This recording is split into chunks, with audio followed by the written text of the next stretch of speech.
Maraming salamat po sa paanyayang ito na magbahagi sa inyo ng ilang aral na natutunan namin dito sa Archdiocese ng Lingayen Dagupan tungkol sa stewardship program. Ang una pong dapat nating tandaan tungkol sa stewardship ay ito, na hindi ito money-making scheme. Na ito ay hindi tungkol sa pagtataas o pagbaba ng koleksyon. Sapagkat ang spirituality po, sana tandaan ninyo mula ngayon hanggang matapos itong sharing na ito, ang stewardship po ay spirituality. At ang ibig sabihin po ng spirituality ay yung pagsisikap ng tao na isabuhay ang buhay ng Diyos. Yung pagsisikap ng tao na tingnan ang buhay ng Diyos at ilapat sa ating katayuan kung papaano nabuhay ang Ama, ang Anak, at ang Espiritu Santo. Yun po. Spirituality po ang stewardship. Huwag po nating basta iugnay sa fixed rates, sa stipend, sa honorarium. Ito po ay bahagi, subalit mas malaki po ang stewardship kaysa sa mga bagay-bagay tungkol sa pera at tungkol sa construction at tungkol sa collection. So, paano po kami nagsimula dito sa Archdiocese ng Lingayen Dagupan ng stewardship? Ang una pong C ay catechesis. Pakiusap ko po sa aking mga kapatid na obispo at pari, huwag po kayong magsisimula ng stewardship sa pamamagitan ng circular. Hindi po ito masisimulan sa pamamagitan ng memorandum. Sapagkat ang stewardship ay spirituality, ang kailangan muna dito ay formation. At yung formation ay sa pamamagitan ng catechesis. Ano po ang itinuturo sa atin ng spirituality of stewardship? Una, we have received from the Lord and we must be grateful. Ang lahat ng hawak natin ay galing sa Diyos at dapat nating ipagpasalamat.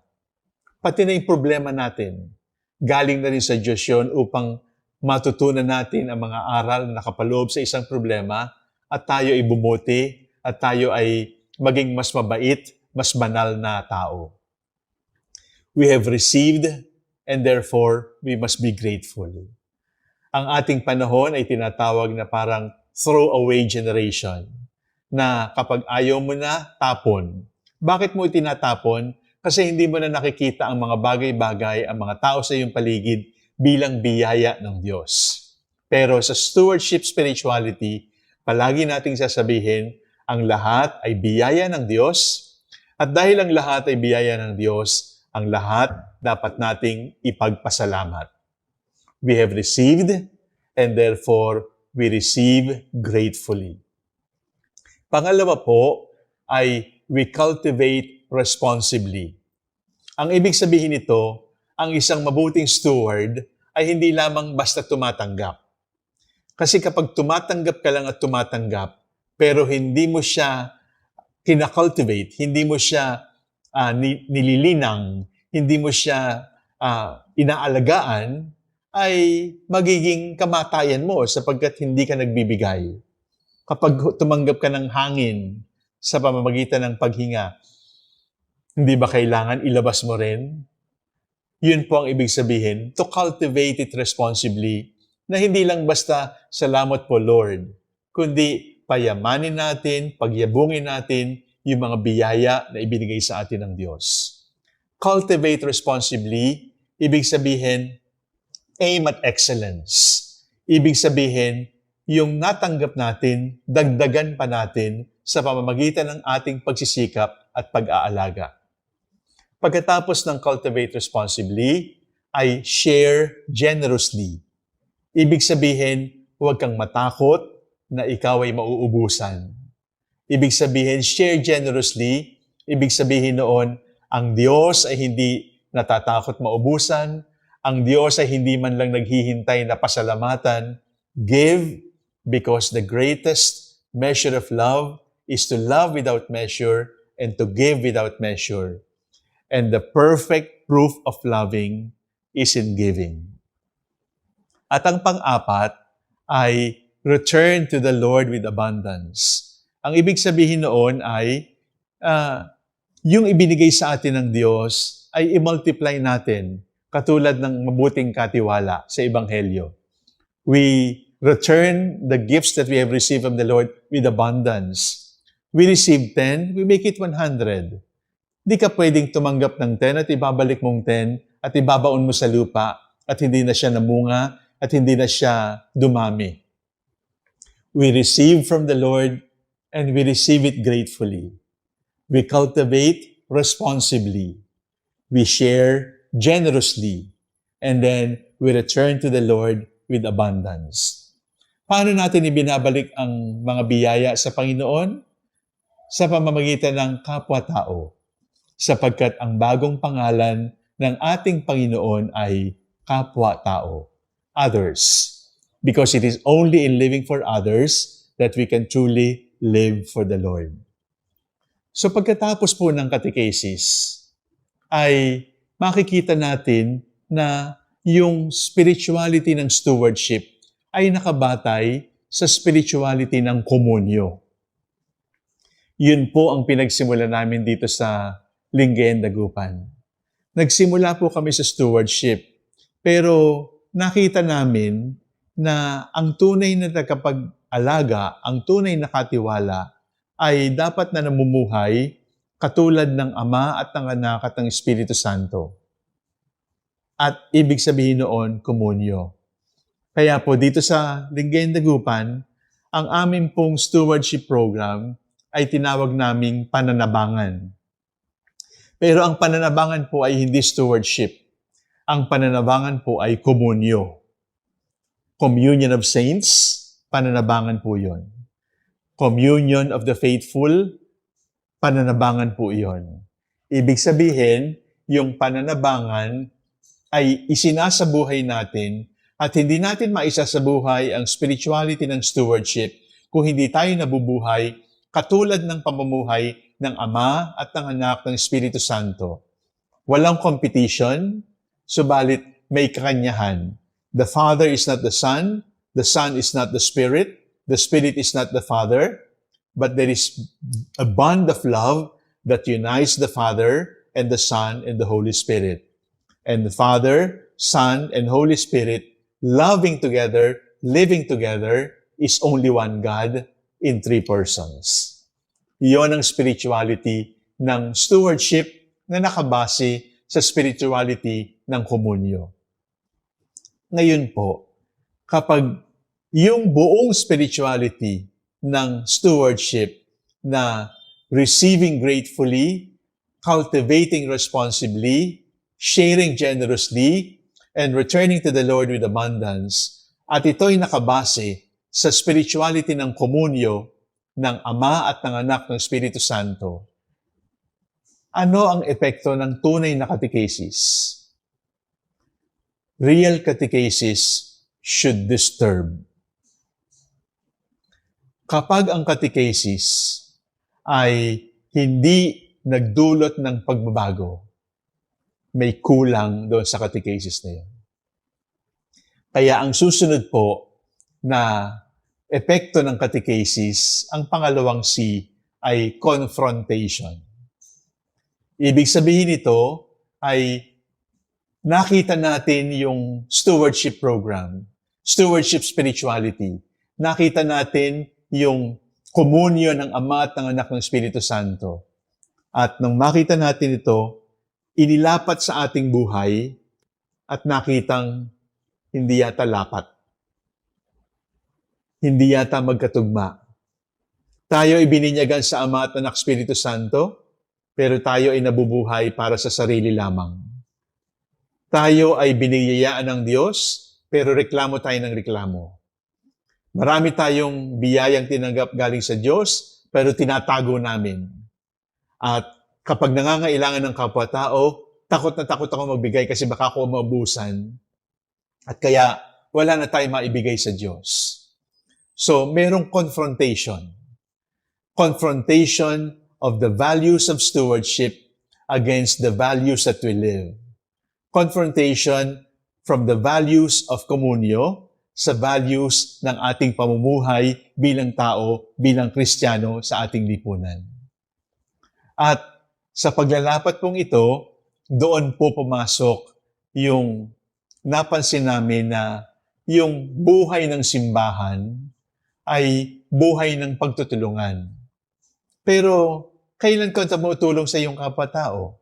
Kapag may sakuna, kapag may namatay, kapag may pandemic, kapag mayroong catastrophe, kapag mayroong bagyo, may lindol, may baha, tutulong ka. Tutulong ka simbahan kapag magpapabinyag ka, kapag magpapakasal ka, kapag magpapabless ka ng bahay. At anong naging epekto nito?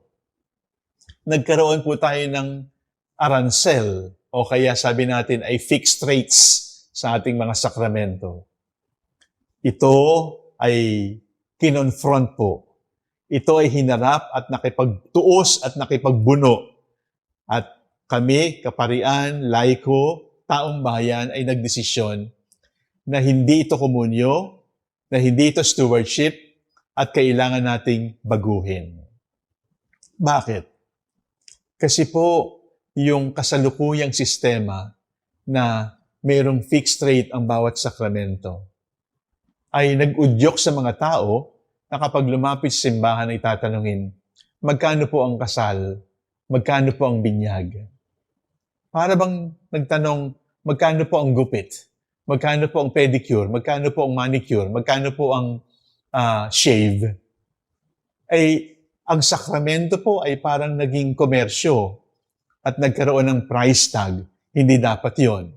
Sapagkat kahit ano ang mangyari, ang price tag lamang ng bawat sakramento ay ang buhay, kamatayan, at muling pagkabuhay ng ating Panginoon. The sacraments have no price tag, and the sacraments come to us because of the passion, death, and resurrection of Christ.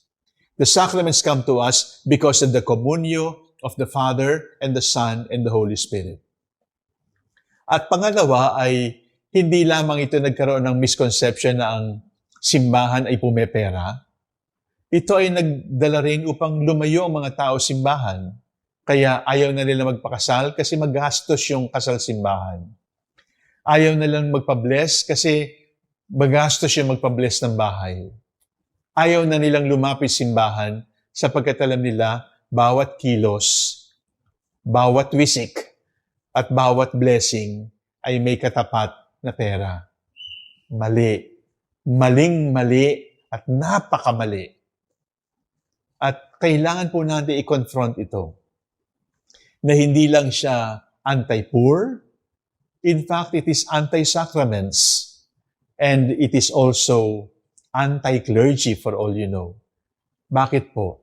Kasi kapag nagpatuloy yung paglalagay natin ng fixed rate sa bawat sakramento, ano ang nangyayari? Ang isip ng mga tao ay si Father ay bayaran. May sweldo si Father galing doon sa kanyang ginagawa. Di ba sabi ng Panginoon sa ating mga pare, I send you forth, give because you have received without pay. At ang pagpapari ay hindi pagpapayaman, ang pagpapari ay hindi pagpepera, ang pagpapari ay hindi hanap buhay, ang pagpapari ay pagbibigay ng buhay sa kapwa-tao, sukdulang mawalan ako ng buhay. Confrontation. At pagkatapos ng confrontation, mayroon pong pangatlo. At ang pangatlong nangyari ay challenge. Anong ibig sabihin ng challenge?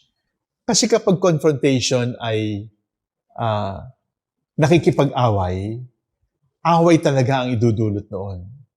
Pero yung confrontation ng stewardship program, spirituality of stewardship at spirituality ng komunyo, ay challenge. Ibig sabihin, pinapalutang niya ang kabutihang nakatago sa atin. Gusto niyang lumabas yung kabutihang nakatago sa atin. Kaya nga mayroong challenge. At sama-sama pong nagdasal, sama-samang nag-aral, kami po ay nagdesisyon, kikilos kami papunta rito. Anong unang naging spirituality effect? Ibig sabihin noon, kapag naglilinis ka ng simbahan, kapag nagbibigay ka ng oras para magturo sa mga bata, kapag ikay nagbibigay ng oras para mag-free clinic, kapag ikay nagbibigay ng oras para magluto ng lugaw para sa mahihirap, o kahit walang dala-dala, ipupunta sa bilangguan para bigyan ng pag-asa yung mga nakabilanggo. Yon ang simula ng aming stewardship program. Ibig sabihin po, stewardship of one another. Challenge. Ibig sabihin na tinanggap namin yung hamon na ang stewardship ay stewardship of prayer, stewardship of creation. Dito po sa Pangasinan, problema namin yung kalikasan, lalo na yung black sand mining. At stewardship program po ang naging kasagutan sapagkat hindi atin ang dagat, hindi atin ang buhangin. Ang lahat ng ito ay galing sa Diyos. At kung ito ay galing sa Diyos, at titingnan mo yung black sand, titingnan mo yung politika, titingnan mo yung bukasyon, titingnan mo yung seminaryo, ano yung 4 components? We have received gratefully, we cultivate responsibly, we share generously, and then we return to the Lord with abundance. Doon po nagsimula yung conversion. At sa pag-challenge ay pinasok po namin yung aransel. Pinasok po namin yung sakramento at ulitin ko, huwag po tayo magsisimula sa pamamagitan ng circular. Magsimula po tayo mula sa baba sapagkat mula sa baba ay namulat ang mga tao na kailangan kaming magbigay.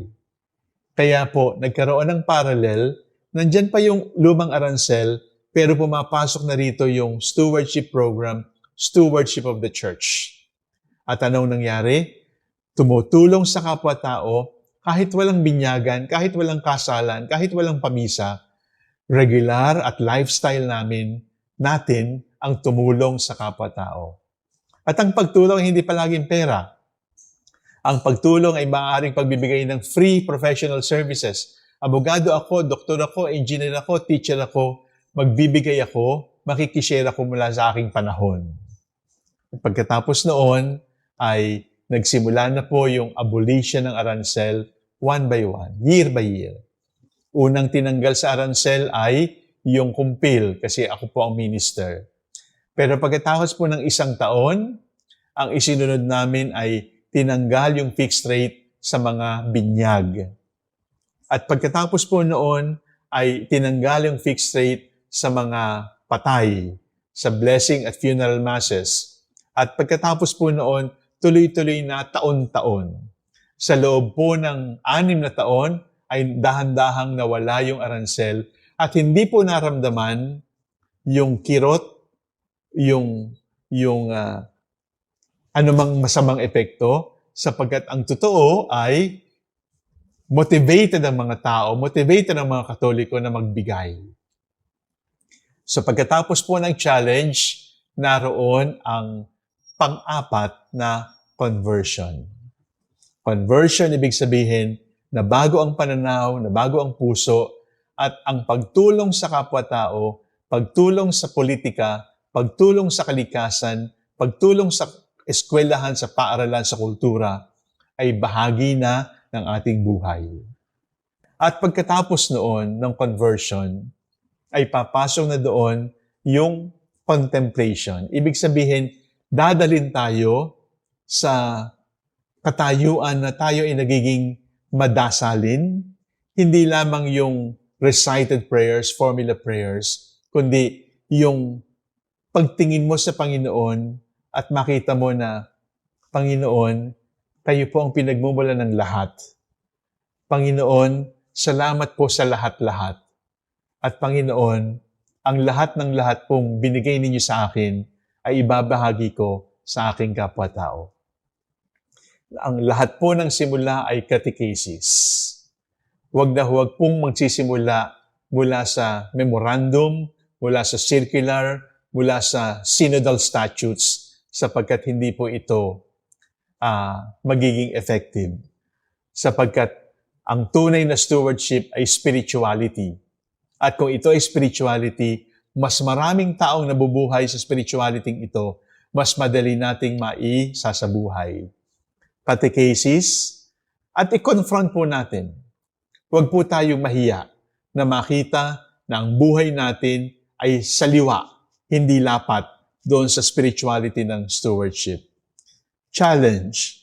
At ito ay magandang pagkakataon para makita natin na meron tayong kakayanan.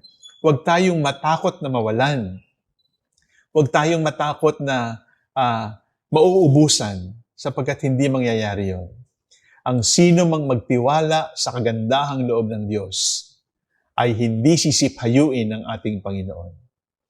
Pagkatapos noon ay conversion, ibig sabihin pagbabago ng pananaw, pati po mga parish secretaries kapag lumapit ang Katoliko at sinabing, magkano po ang binyag, magkano po ang kasal, magkano po ang pamisa, meron po silang standard answer, wala pong bayad at hindi po maaaring bayaran. At sasabihin ng bisita, wala na po ngayon. Ang sasabihin nila ay palaging, kahit kailan po ay hindi nabayaran ng sakramento, sapagkat ang sakramento ay bigay sa atin ng Diyos at hindi ito kapalit ng perang binibigay sa atin.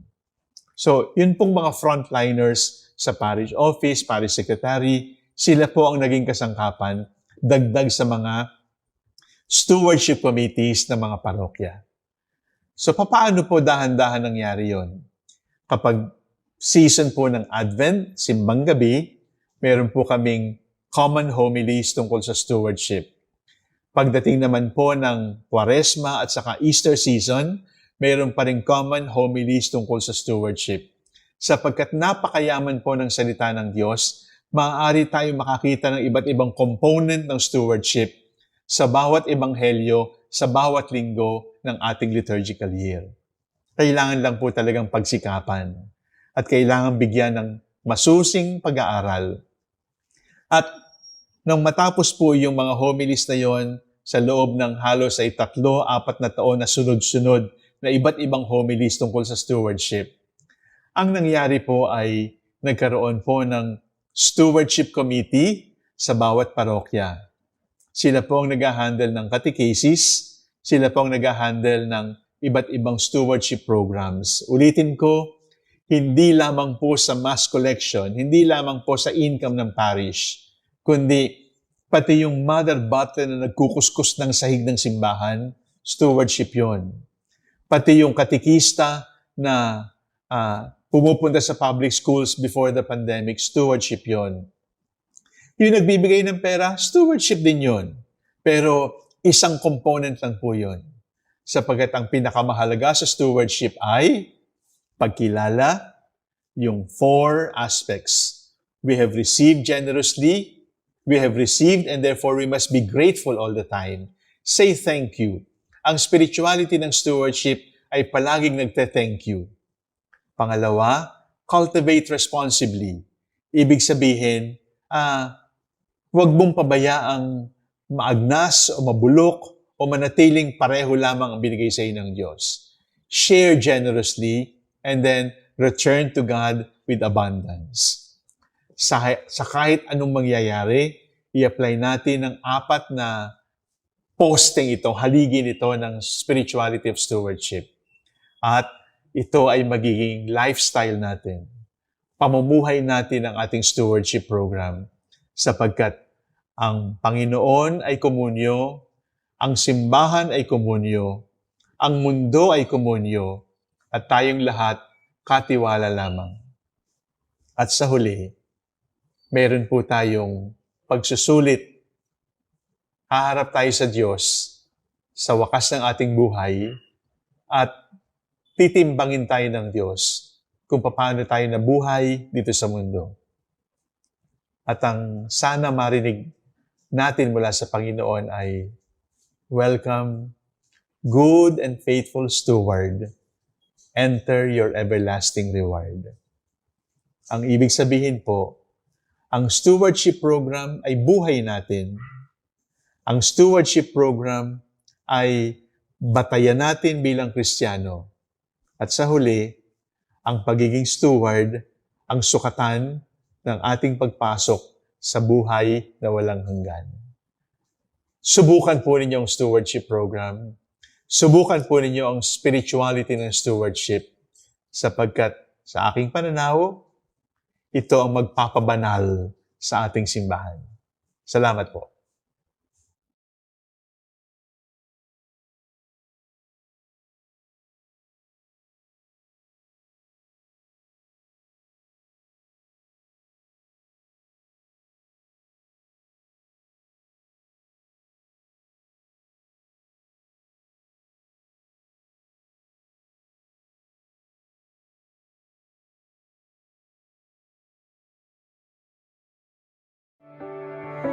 Jesus Christ, the Son of God, was born for you and me.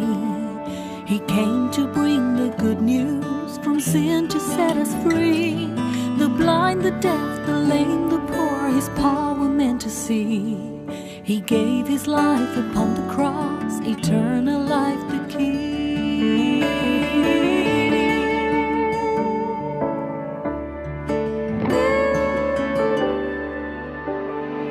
He broke bread and shed wine before His agony. We share the body and the blood in His memory. To make His message known is our responsibility. So here we are to pledge our lives to the Lord of eternity. I am Catholic, I am alive, I am the gospel, I am the light. I am Catholic, I am alive, I am the leaven, the salt and light. I am Catholic, I am alive.